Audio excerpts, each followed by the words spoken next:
one time a gentleman came running in the middle of the noon hour, and he said, quick, give me 6 cheeseburgers. My wife is out in the car having a baby. Unreal.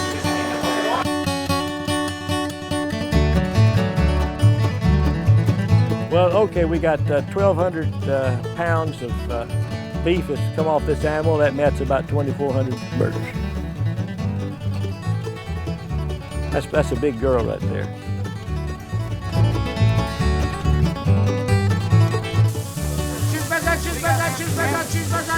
Cheeseburger. 3 double cheese.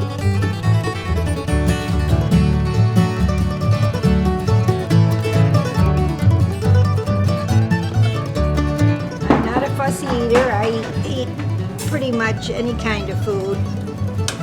I just have 1 burger a week because of my cholesterol.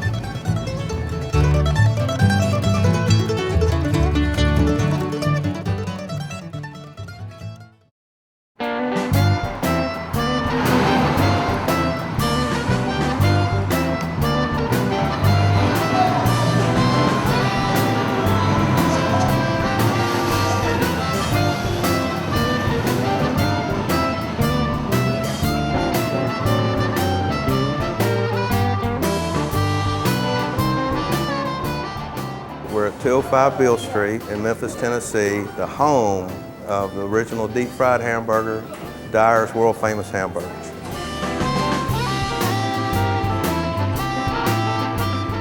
If you can only imagine the best, greasiest tasting, delicious hamburger you've ever had when you needed one the most, that's what it tastes like.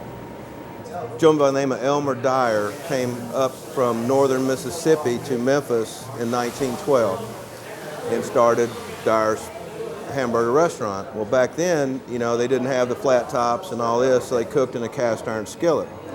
So as you cook more burgers, the grease grows and eventually it becomes a deep fried hamburger. We strain and process our grease daily, but we've never thrown it out and started over.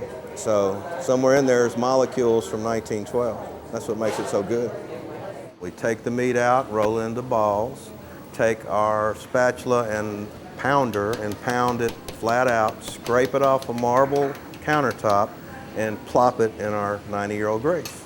It sinks to the bottom and starts to cook around the edges, and pretty soon it floats to the top, and when it floats to the top, it's done. Take it out, take the top of the bun and go down there and get it, and you drain the grease off as much as you can. Of course, it's soaking in the top of the bun. You put it on the mustard, onion, pickle. Every now and then somebody grumbles there's no lettuce or tomato, and we explain to them why. You know, I could have it, I don't want it because it's not our concept, and that's part of the tradition, and that's part of what the guests like also.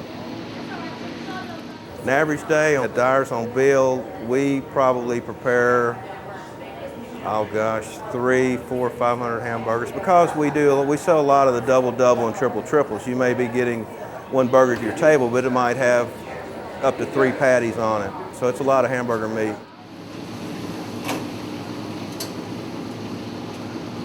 I will not disclose our secret process for seasoning the grease because unless your grease is 91 years old, it's not going to help you anyway. You know, our t-shirts for our staff ask, have you had your vitamin G today? And the G stands for grease. I first came to Dyers, the old one, probably about 20 years ago. It was a wood frame building, had 2 doors. One said colored and one said white. And that's the way it was back then. And you went in and there was just a little stove at one end with a fan up above it. And the fan just kept going all the time, supposedly sucking the grease out, but it was just covered with grease. And these 2 countertops, these beautiful marble countertops, and you sat there and they flattened the burgers out, scooped them up, put them in the grease.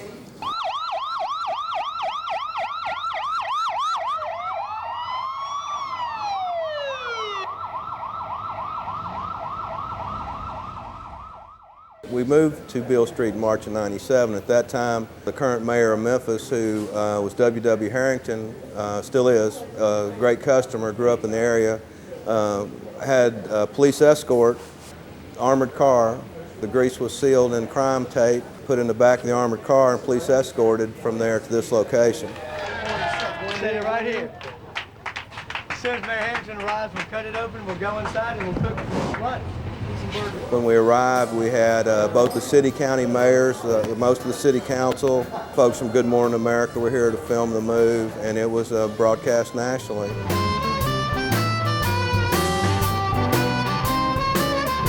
The old location now has a Vietnamese restaurant in it. I haven't been in there, but I understand the egg rolls are good. Yummy. I'm most proud of the fact that people come literally on bill from all over the world. Table 1 from Germany, table 3's from England, table 4's from Switzerland. We've had people tell me they've come all the way from China to have our sandwiches.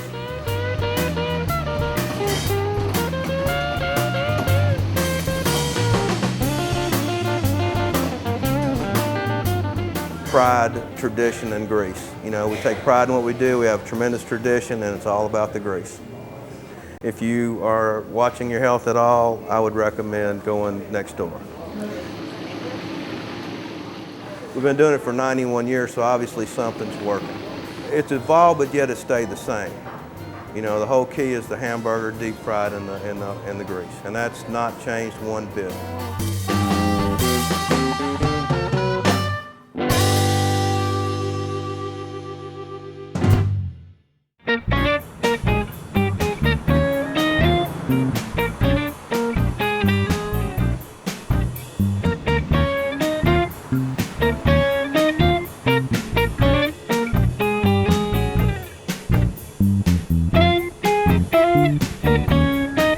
This is Ted's Restaurant, established in 1959, and we serve steamed cheeseburgers.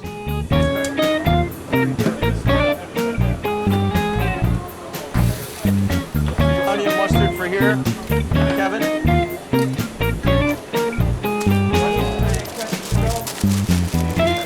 In grilling, you sear the beef, so you retain moisture, but you also retain some of the fat. With the steaming process, you're enveloping that pan, that stainless steel pan, in steam, and you're cooking it through. In many people's opinion, it's a healthier way to go. That's why I'm here, because it's healthy to eat this. When you grill a burger, this type of fat gets sealed in, and with us, it gets poured off. As I've found out for myself, I've begun eating them without the bread, so I eliminate the carbs, so I eliminate it's kind of like a modified Atkins diet for myself, and I've lost about 17 pounds in 5 weeks. I know some places try to use frozen beef. We get our beef fresh 4 days a week, 4 out of 6 days a week. I pick it up, because I only pick up enough for the quantity I need for a day and a half or 2 days at the max. We have it ground special, so that our burgers tend to be more like flaky. If you use too fine a grind, your hamburger will be very compact and like a little brick. The steamed cheeseburger gets a bad reputation because a lot of people overcook them. They don't understand the cooking process. They use the wrong cheese. I mean, this cheese is a secret. I don't know what kind of cheese he uses, but it's excellent. It's a cheddar cheese. That's as far as I'll go with the specifics of the cheese. Just people buy the wrong stuff, or they try to cut corners. We've heard of one guy that used orange American cheese slices on a steamed cheeseburger. I mean, it's kind of insulting to a 44-year-old tradition. Yeah.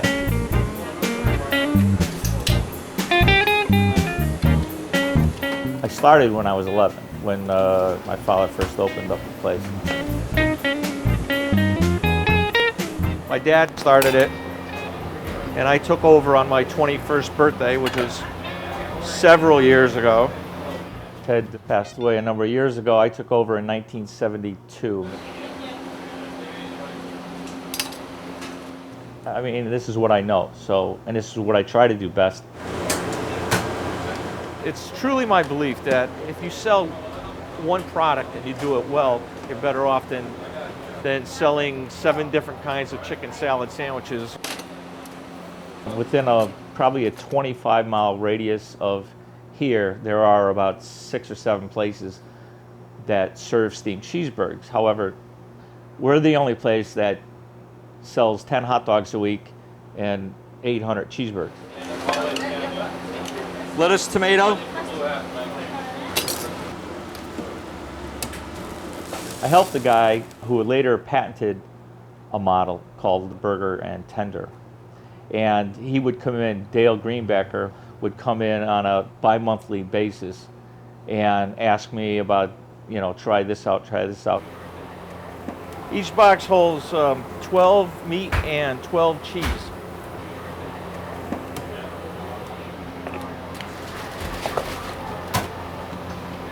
To my knowledge, it was started at Jack's Lunch in Middletown about 70 or 80 years ago. An old timer, a guy that was in his 70s, told me that he and another fellow, when they were like 12 or 13 years old, used to take this cart and bring it in front of Jack's Lunch and somehow fire up a steam box. It became more prominent in Meriden because there were 3 or 4 large factories going 24 hours. Meriden Rolling Mills, New Departure, and International Silver Company had 3 shifts, so we used to be open until 4 a.m. A lot of these factory workers would just come in here later and later, you know, 4 a.m. and 90% of them were very inebriated, and it made for interesting, you know, customer relations. They'd come in and there'd be fights in here, and I'd be dragging people out, and over the years, as the factories in Meriden disappeared, I just started closing earlier and earlier, and then realized that I had to open for lunch in order to make a living. Tomato and onion and lettuce, tomato and onion. A couple of weeks ago, a kid was in here with like 7 people on a Tuesday, and his father told me that this was his birthday wish, that he wanted to come from Massachusetts to Ted's to eat cheeseburgers. So that was pretty cool. Every one of them we try to make perfect. I mean, I can't understand why somebody would wait outside to get in line to come in and do that. But I mean, but they do. And to all those people, you know, thank you.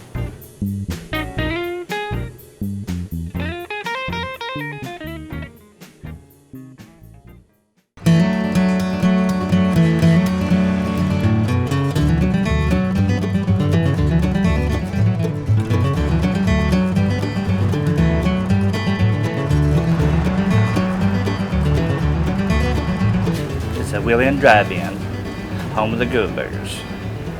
It's a hamburger with melted peanut butter on it. A lot of people like them. We use about a case of peanut butter a week. I mean, in summertime, you know, but in the wintertime we don't use that much. But we have peanut butter shakes too. So we use a lot of peanut butter.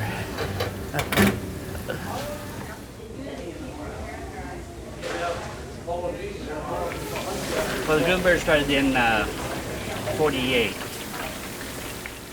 Oh, I started working here 1960. I'm the 3rd owner. Just worked my way up.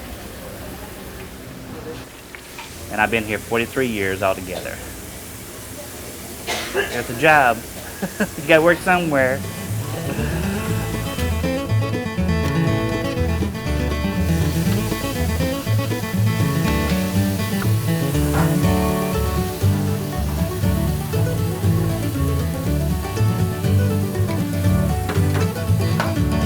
It'd be hard to tell you know, per day, you know. I say 100 hamburgers, 100 Goober Burgers or more a day.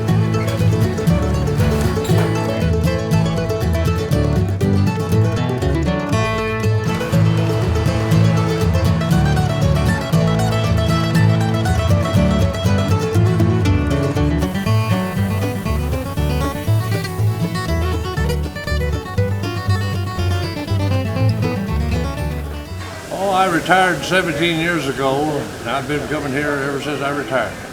I'm here about 3 times a day. Having Goober Burgers, I've probably eaten 10,000 of them. I get my beef from Porky's at Marshall. It's ground chuck, fresh. I get it twice a week, Thursdays and Mondays.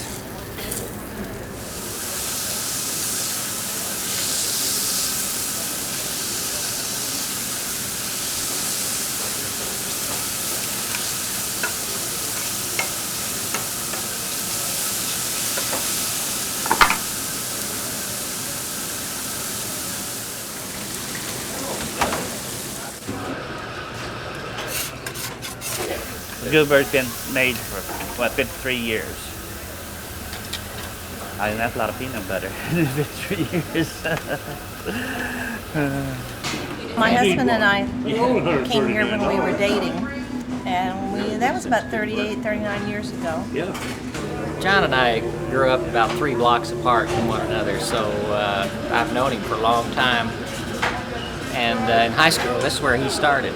Started dishwashing out here and then moved up to flipping burgers. So he went from there to owning the place, or at least owning the business. And you know what I've always said about here is just keep it simple, do what you do best, and that's what he's done. You know, it's nothing like it. Nowhere, I don't think.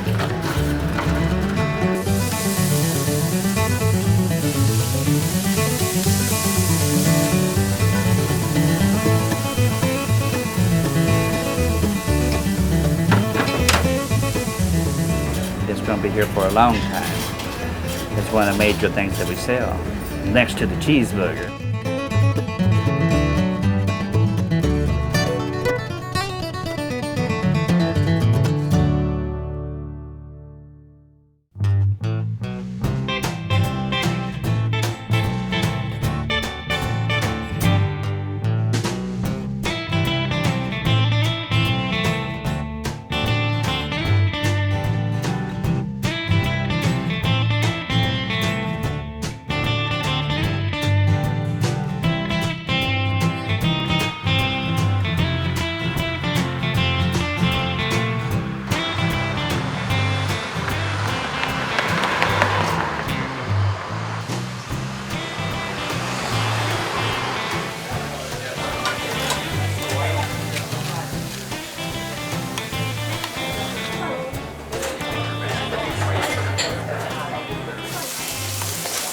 This is Sally's Grill from Glendale, Wisconsin, right next to Milwaukee.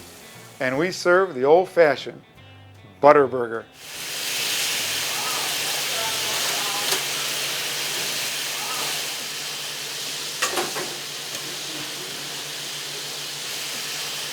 Sally's is famous for its hamburgers. My stepfather started the restaurant in 1936, and we've been around for 68 years and still cooking hamburgers with real butter. We get the sirloin ground up from a supplier of ours who's been a supplier for many, many years. And it comes to us in a very nice patty, a 1/4 pound patty or a 6 to 1 pound patty. On an average day, selling burgers can vary so much, but we would sell anywhere from 250 to 400 hamburgers a day. On a Saturday, we could probably reach 500. And we use fresh meat every day. We have a fresh delivery of meat daily. Butterburgers, of course, are popular in the Midwest here, and especially in Wisconsin. There's not many around anymore, and especially the way we do it. Not many restaurants use the big dollop of butter that we use because, of course, butter is a very expensive commodity. A lot of places will take a brush and they'll just swipe the hamburger with a brush. We use the good old-fashioned butter in its regular state and plop it on the hamburger and let it melt on the hamburger as you're eating it. Butter comes from Wisconsin. I've got strict orders to my supplier that I only want butter from Wisconsin. I can tell you in a week we go through anywhere between 125 to 150 pounds of butter. Real Wisconsin butter. We keep the cows alive here in Wisconsin. See, the secret, you see how the butter is dripping. The secret is eat them before the butter gets unworkable. We're going to get this dry. This plate will be dry when I'm done. Almost 50 years I've been coming, at least since I'm 13. There's a lot of nice people that come into this restaurant, and that is my favorite thing. And we have a beautiful staff working here in this restaurant. We have waitresses working here 18, 20 years. We have a cook here named Gert. Gert's been here since 1971. I'm working here, it'll be 32 years, July 20th. The menu hasn't changed much at all. Maybe a little bit more salads because people like salads. And last year we added a veggie burger. That's probably what's caused Solly to turn over in his grave. Solly's Grill actually started out as Bay Lunch, and that was on Green Bay Avenue. The restaurant opened up maybe about a 16-seat restaurant and just a single counter. And then it grew to the 24 seats, which we have here today, the two horseshoe counters. And he kept it going till '78 when he passed away. My mother took it over then, and then I bought it for my mother in 1993. The city of Glendale wanted to redevelop this block, so they tore down some buildings, and Solly's was one of the buildings that was left. They asked us if we would like to stay here. They were nice enough to take the building, lift it up, and actually move it south about 100 feet.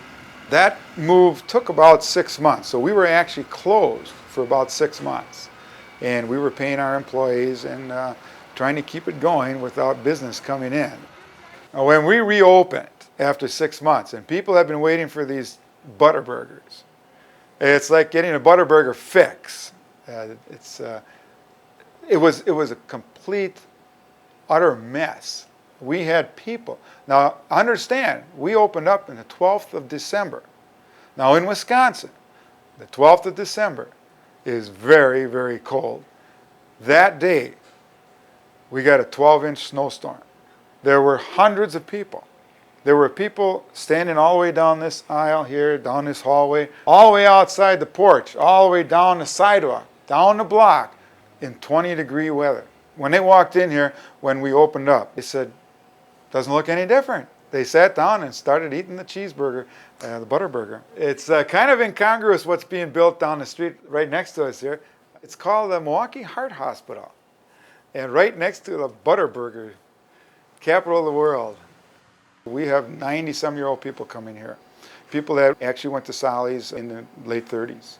Those are two gentlemen that have been coming in here since the 30s. They're still around, still eating Solly's hamburgers. So I guess that says something for eating cheeseburgers all your life. A long time ago, somebody gave me a plaque. And it's a real cute plaque. We have it in our front hall. And it says, good food should be made with a lot of love and a lot of butter. And that's our slogan at Solly's Grill.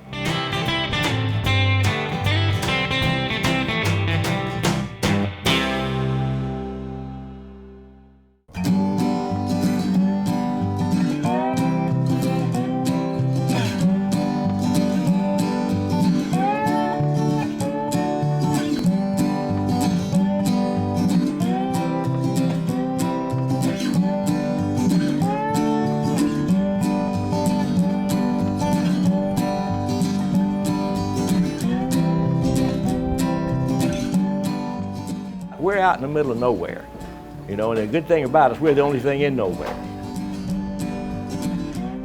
I'm Joe Moranto. I own the Mears Store and Restaurant in Mears, Oklahoma. Our Mears burger is made with Texas Longhorn beef from our own Longhorn herd.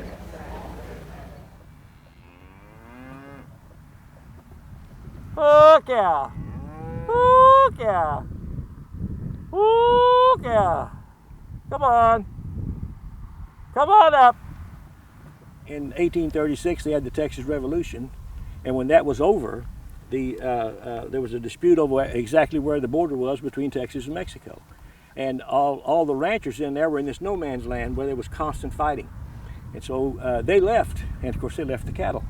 And then these animals mixed. And they produced an animal that was immune to all the problems that other animals had. And the amazing thing to me is that when you have a herd that is bred up that way from wild mixture, and yet they come out so gentle and so easy to handle, Man, that's an amazing thing. None of the British breeds are this easy. I mean, these guys, these are just range cattle. If you had a bunch of Herefords out there and they hadn't seen me, I couldn't get within 50 feet of them. Yeah, this is the future of the Mears store right here. This is what makes us successful. This is it. Hi, baby. Yeah, how you doing? How you doing? To me, at first, it was just a gimmick because we were located just 1.5 miles north of the Wichita Mountains Wildlife Refuge, where in 1927 they saved the longhorn from extinction, you see. So, I mean, you know, there was a connection there. See, people go through the refuge and they see the longhorn cattle, and then you go to Mears store and you can have a Longhorn Burger, see.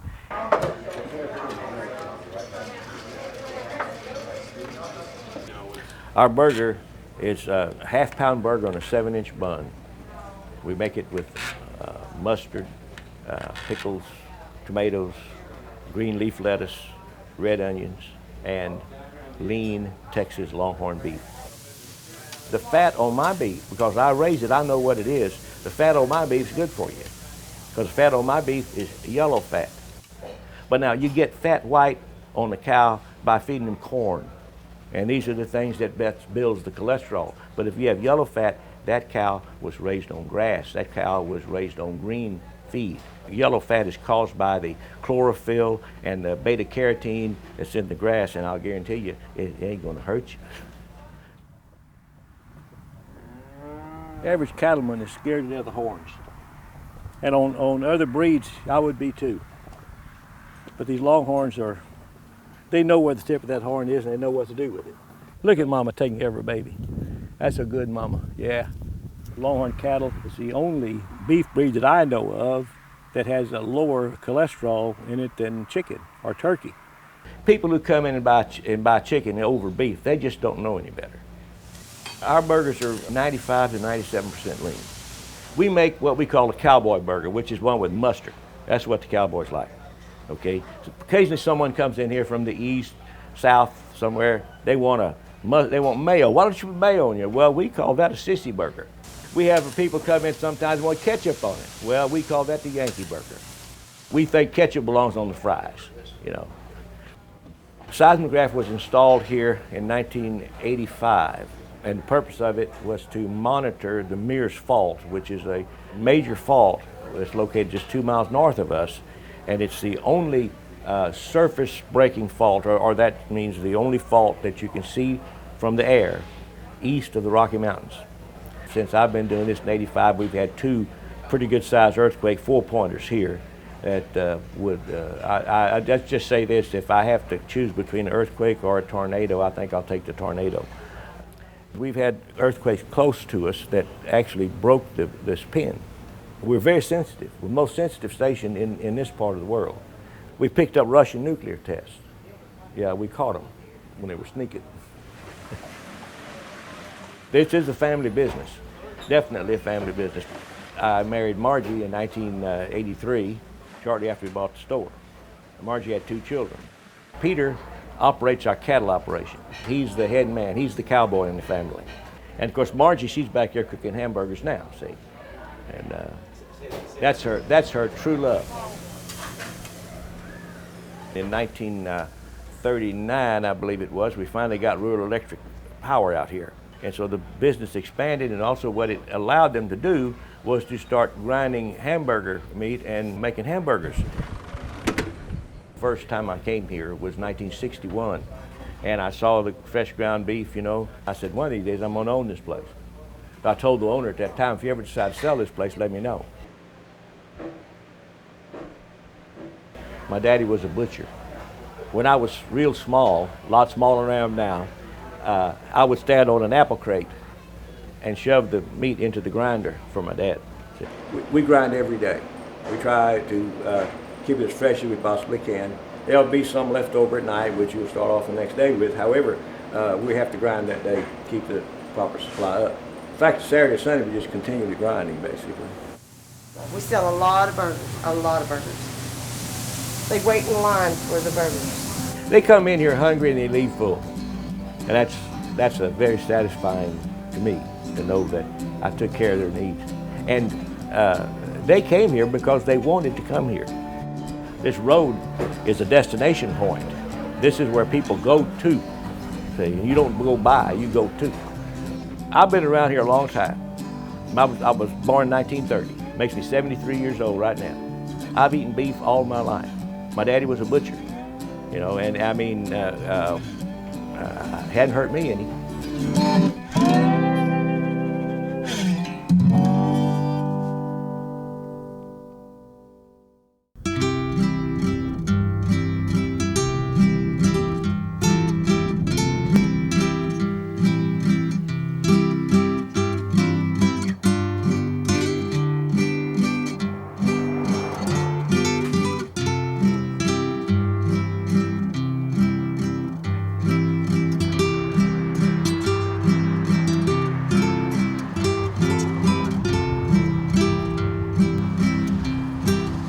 This is the Bobcat Bite restaurant, and we're located in Santa Fe, New Mexico. Green chili cheeseburgers, that's what we're known for. Green chilies are hot. It's indigenous to New Mexico, and it's essential, I think, to New Mexico. It's a common food in New Mexico. There's not very many families that don't include green chili in every one of their meals. It actually causes pain in your tongue, and your brain says, oh, let's send endorphins to that area, which is the body's natural opiates, and you get kind of a rush. It's very subtle, but it's a real rush.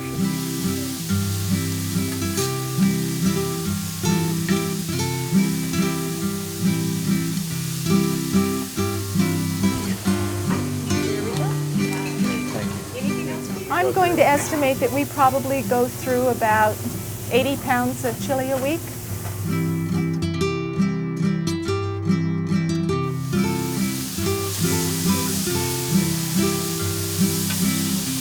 We're very popular with the green chili growers.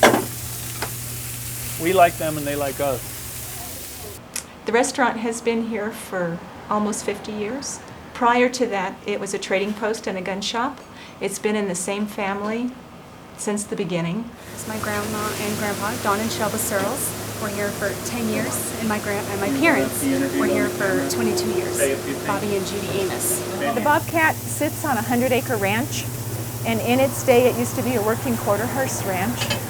There were so many bobcats in the area that the bobcats would come and sit and perch on the roof of the restaurant. The lady that owned the ranch at the time, she decided to call the restaurant Bobcat Bite. The scraps used to be thrown out the back in the early evening, and the bobcats and the wolves would come down in the evening and eat. I think initially that's where a lot of the reputation of the bobcat came from. People would come down in the evenings just to watch the bobcat and the wildlife eat here. As our old customers travel, we receive things in the mail. They run across a bobcat picture and they'll send it to us and we frame it and hang it.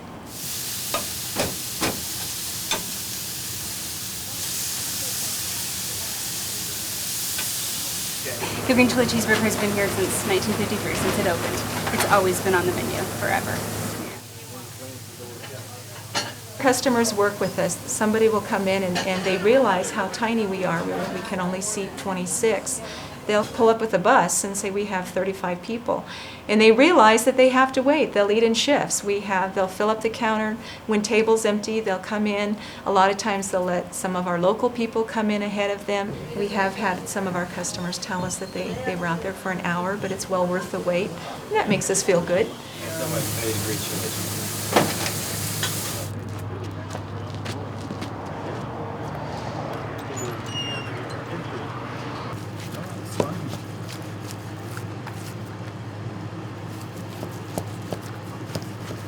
The burger is really pretty much ground steak. You know, I cut up these big chunks, they come out in just big steaks, and then we grind them up. Grinding it fresh every morning using chuck shoulder and chuck tenders.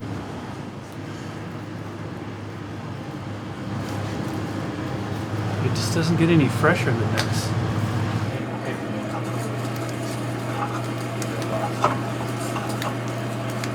We grind our own meat. We know what goes into them. We can control the fat content. All our patties are handmade. I make them Yes, by hand in 9.5 ounces. I was a tile setter for about 10 years, and if you can be a tile setter for 10 years, you can do the most tedious tasks in the world. We hand make them into patties, and that takes about an hour every morning. Put them back into buckets, and then take them from the buckets and kind of compress them, put them on the grill.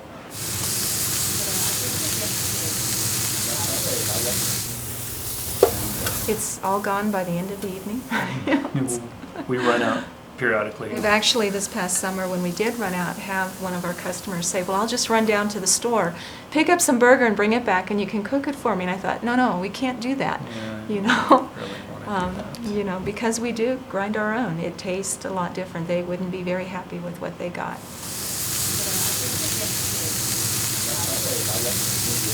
Because this has been a restaurant for almost 50 years, they did have a curfew, and we were told that people had to be out of establishments before 8 o'clock and home.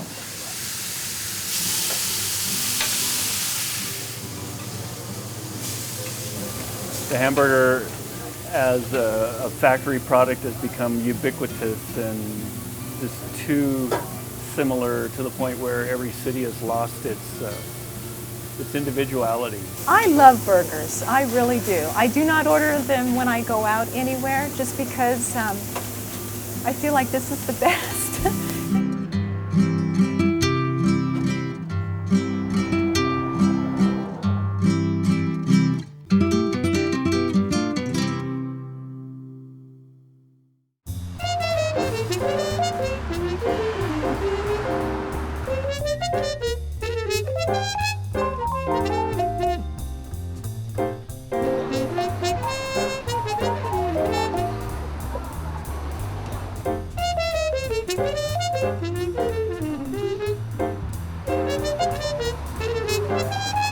My grandfather's name was Louis, and that's where we got our name. My grandfather invented the steak sandwich, and as a byproduct, we made the first hamburger sandwiches in the United States. What year was that? 1900. Both products evolved in 1900. Welcome to Louis. Your hands are nice and warm. How are you? Good. Yourself? Good. Hi. That's a good handshake. How are you? A good handshake. We're here at Louis' Lunch, and it is the birthplace of the hamburger sandwich. That was in the year 1900. We've been in business since 1895, which will be 108 years. Yes, my grandfather was very health-minded, and he ran across these stoves.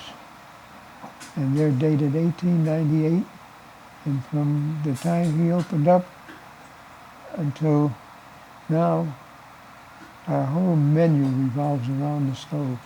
Burgers are cooked vertically with a flame on either side, and juices can drop in a pan below.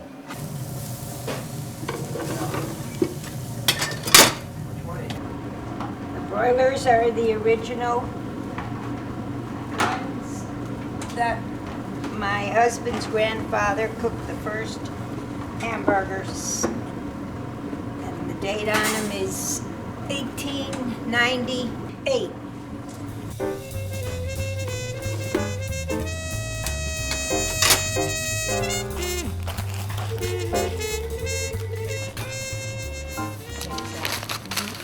Anything else with this? I married Ken in 1951 and came right to work at Louis'.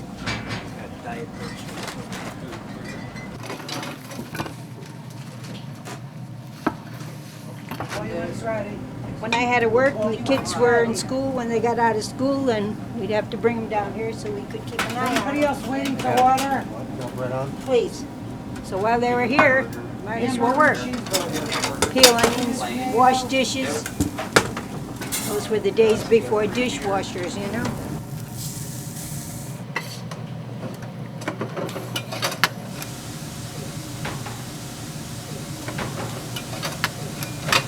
It's ground fresh every day. We cut and grind it ourselves. Actually, you're getting ground steak.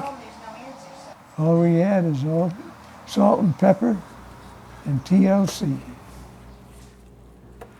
Our hamburgers are 5 to 8% fat.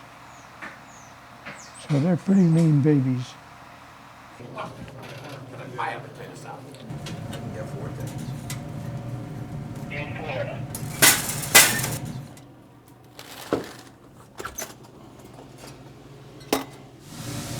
That's the toaster.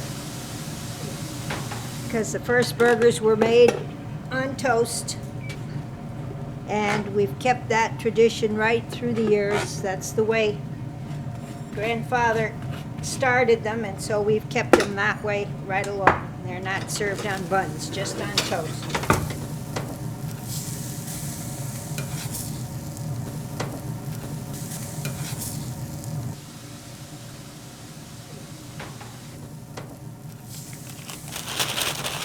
It's a cheese spread, a cheddar spread. Because you can't cook cheeseburger on these broilers because it goes in sideways and it will stick right to the grill and it'll all melt. Yep.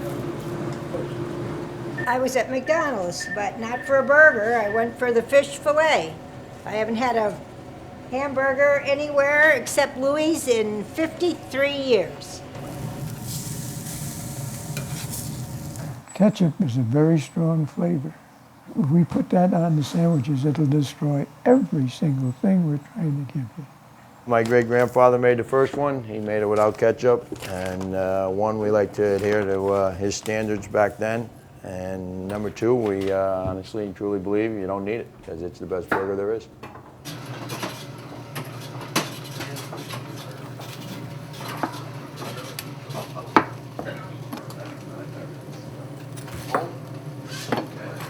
The original address in my time was on the corner of George and Temple Streets, which is 2.5 blocks away.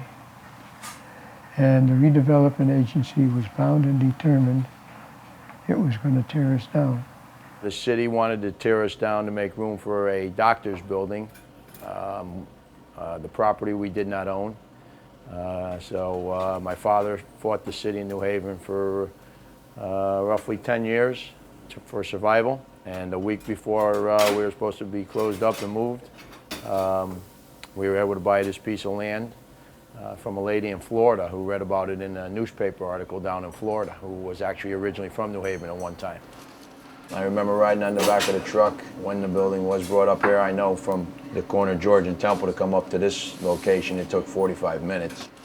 My father's idea of moving up here in '75 when the city made us move was definitely the smartest and the best move there was.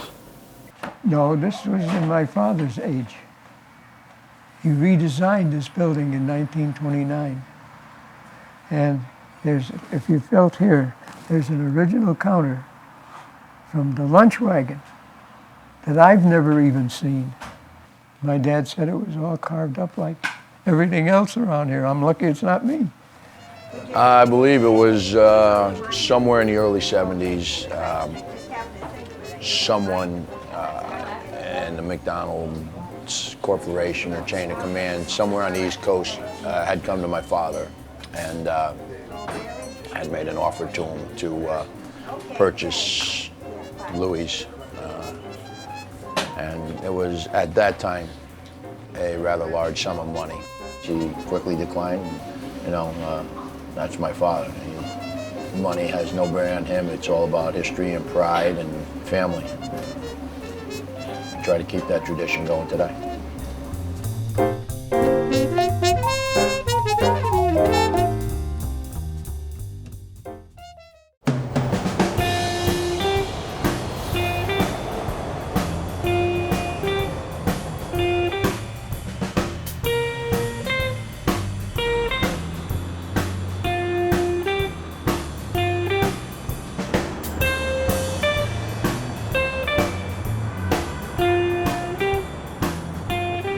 My name's Sam Sianis. This is the famous Billy Goat Tavern and Grill. Cheeseburger, cheeseburger, cheeseburger, cheeseburger, cheeseburger, cheeseburger, cheeseburger, cheeseburger, cheeseburger. Double cheese. Another double cheese. One more double cheese. Double cheese. Another double cheese. One more double cheese. Double cheese. You guys too late. I ordered doubles. I'm named after Billy Goat, so I'm Billy Goat Jr., I guess. The Billy Goat started back 1934. Well, over by the Chicago Stadium. The bar was down, my uncle lived upstairs. He came down one day and he found a little baby goat by the door. He got the baby goat, took him inside his place and started feeding him milk. My great uncle, Billy Goat, he used to keep a goat in the place. They used to be his mascot. He used to take it everywhere, conventions, baseball games, everywhere. They used to know him. The Cubs were in the World Series in 1945 against the Detroit Tigers. The last game here, they were tied 3-3, and the last game they played here in Chicago. He got 2 tickets, he goes over there, he tried to get in, and they refused to let him in. He says, don't allow goats at the game. The guys go upstairs, ask Mr. Wrigley, tell him Billy Goat down here, and he wants to take the goat. So Mr. Wrigley says, well, let the Billy Goat inside, but not the goat, because the goat smells. Then my uncle, he left one back to his tavern, and when the Cubs lost, you know, and then he sent a telegraph to Mr. Wrigley, and he says, who smells now? They lost that series and they've never gone since 1945. So whenever the Cubs start winning, the Billy Goat hex is brought up because, you know, is this going to be the end of the hex or not? Will the curse of the Billy Goat come to an end tonight? And whatever you do, don't mention the four-legged creature. Ixnay on the Go-Day Talk. Hey, Cubs fan, up here, give me some of your old style. The Croizon old style. Give me some and I'll lift the curse. Didn't you lift the curse? In your lifetime, have you ever heard the phrase world champion Chicago Cubs? No. Hurts a little, doesn't it? Oh, yeah. Why do people keep doing that? Croizon old style. Brewed once for taste, twice for smoothness.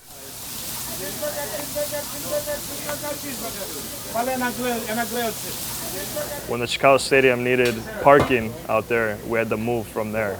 So I moved here in 1964, and everything has been the same since. We do sell a lot of cheeseburgers. Sometimes we'll go about 1,500, over 1,000 a day, depends on.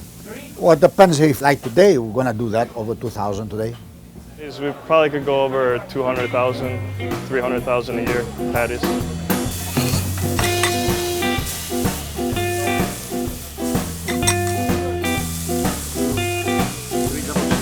Three double cheese! We have a sign upstairs, but it's difficult to see.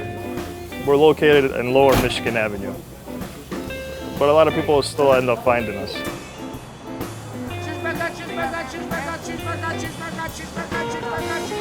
Sir, what do you Double got? cheese. Double cheese. Double cheese. Here you go, sir. Thank you. Triple much better. It's a fresh hamburger every day. We make the patties ourselves. You're gonna get a fresh product every day. I buy it from the butcher down in Randolph Street. I ground the meat, trim the fat, throw the fat away. It's a pure beef. Double cheese. Kaiser rolls, they are like homemade bread. Yeah.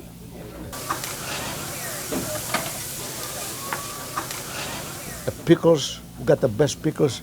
The guy make it special for me. Then a lot of people come in from all over and they want a recipe. We never had a fries over here. There was no room, that's why we didn't have any fries here. We had no fries here. Cheeseburger, cheeseburger, cheeseburger, cheeseburger, cheeseburger, cheeseburger, cheeseburger, cheeseburger, cheeseburger. No Pepsi Coke and no fried chips. Walking on Michigan Avenue and say somebody, hey, cheeseburger. Dave kind of says to me, you know why they call you that? I says, they have you on TV. And then when it came out in 78, my dad didn't know about it. Come from New York. People coming in, they want me to say, hey, say it. They see me down the street, hey, say it. You know, any place they see me. How about you, lady, double? Double cheese the best. President Clinton came to Chicago. Miss Clinton came over here. She came here. They want me to say, well, you in Chicago? Yes. We're at the Billy Goats. Then you're in Chicago.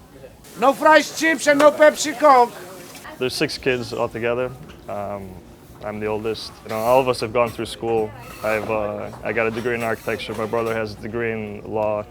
He's taking the bar. We got another accountant. We got a computer animator. But we all pretty much, come back here to work at the Billy Goat to help out my dad and everything, keep it going. I always tell my kids, and all of them, just not Bill, all of my sisters, you're going to school, learn. Want to be architect, the other guy wants to be a lawyer, a CPA, the other one wants to be a cartoonist, or whatever. But you go to school and get something in here, then you can go to business, okay? Because anytime you got something inside here, that's yours. Nobody's going to take it away from you. Excuse me. What do you got? Probably the guy who discovered the cheeseburger, that was 1 year after I born. They probably had on his mind, one of these days, this guy just born a year ago, he might come here to the United States and make the cheeseburger very famous.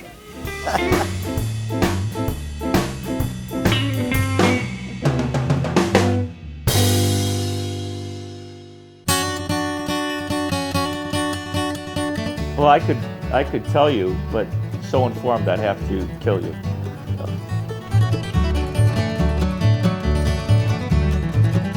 I've never eaten a burger in my life other than here. Look myself, not Wendys, not Burger King, not McDonald's.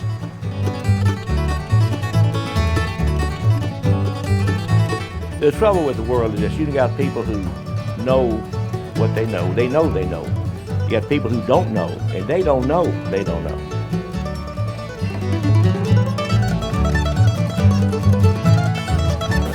Yes, I want you guys to try one before you leave.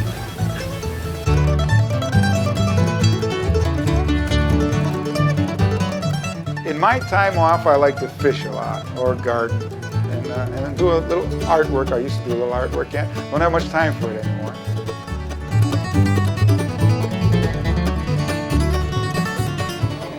When I was 16 years old, I lived near the zoo in Memphis, and I wanted to be a veterinarian.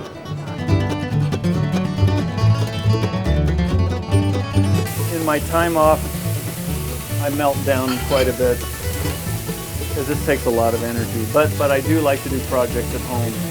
Right now I'm building a pond.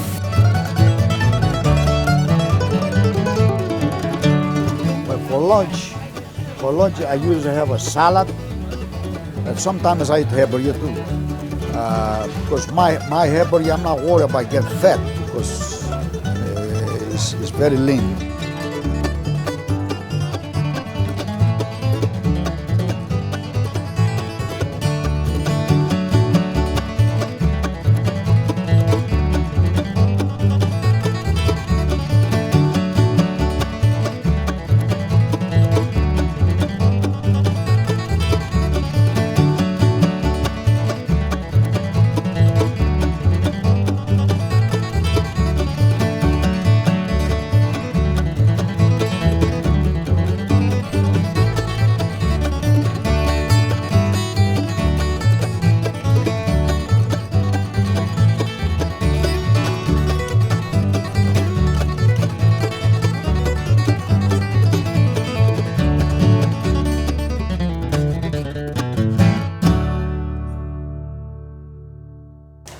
What?